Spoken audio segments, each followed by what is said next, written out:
हाय मित्रांनो, आजच्या माझ्या नवीन ब्लॉगमध्ये तुमचं एक वेळेस पुन्हा स्वागत आहे. मित्रांनो, आज आपण साईबाबा मंदिरवर जात आहे. तिथेच महादेव मंदिर जवळच आहे. तर आजचा माझा नवीन ब्लॉग नक्की बघा, कारण मित्रांनो घरापासून भरपूर लांब तुम्हाला मी मंदिरावर घेऊन आलेलो आहे. कारण मित्रांनो इथे बसल्यावरती अतिशय भारी वाटतं, इथेच बसून राहावं असं वाटतं. तर चला मित्रांनो, तुम्हाला दाखवतो इथे झाडांचं, हिरवेगार झाडांची सुख शांती बघू शकता तुम्ही. हे छोटंसं एक साईबाबा मंदिर आणि एक ठिकाणी महादेव, दोघं एकाच ठिकाणी आहेत आजूबाजूला, आणि सर्वेकडे हिरवेगार झाडं आहेत मित्रांनो. आणि इथे ब्लॉग बनवण्यासाठी आज कोणीच नाही आलेलं आहे, नाही तर मागं 2 ते 3 जण भेटले होते मला, ते नवीन होते. त्यामुळे मी तुम्हाला आज इथे साईबाबा मंदिरावर घेऊन आलेलो आहे. इथे बाजूला साईबाबा आणि त्याच्याच बाजूला महादेव पण आहे मित्रांनो. तर माझा आजचा ब्लॉग नक्की बघा, आणि तुमच्या सपोर्टमुळे मी पुढचा ब्लॉग नक्की घेऊन येईन मित्रांनो.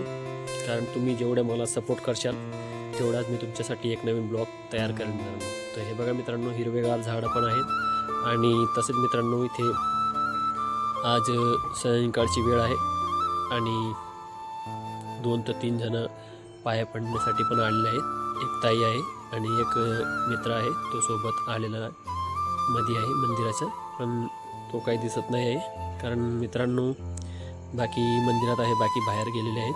तर हे बघा मित्रांनो, आता मी तुम्हाला पुढे मंदिरात घेऊन जाणार आहे.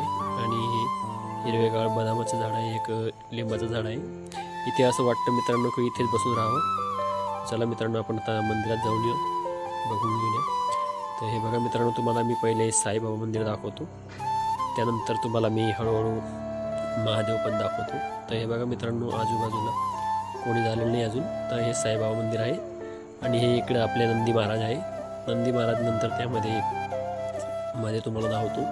हे बघा मित्रांनो, मध्ये आपला महादेव बाबा पण आहे. हे बघा मित्रांनो, ते एक ताई पूजा करत आहे, बघू शकता तुम्ही. हे बघा मित्रांनो, ताई त्यांची पूजा चालू आहे आणि हे आपले महादेव बाबा बघू शकता. आणि तसं मित्रांनो, आजचा हा माझा छोटासा ब्लॉग राहील, जास्ती काही मोठा करणार नाही मी. तर बघा मित्रांनो, अशा पद्धतीने, आणि हे आपले नंदी महाराज. तर आजचा ब्लॉग तुमच्यासाठी मी एवढाच बनवणार आहे. तर माझ्या चॅनलला सपोर्ट नक्की करा मित्रांनो, हीच तुम्हाला सर्वांना माझी विनंती पण आहे. आणि पुढच्या ब्लॉग बघण्यासाठी मला सबस्क्राईब नक्की करा. धन्यवाद माझे सर्व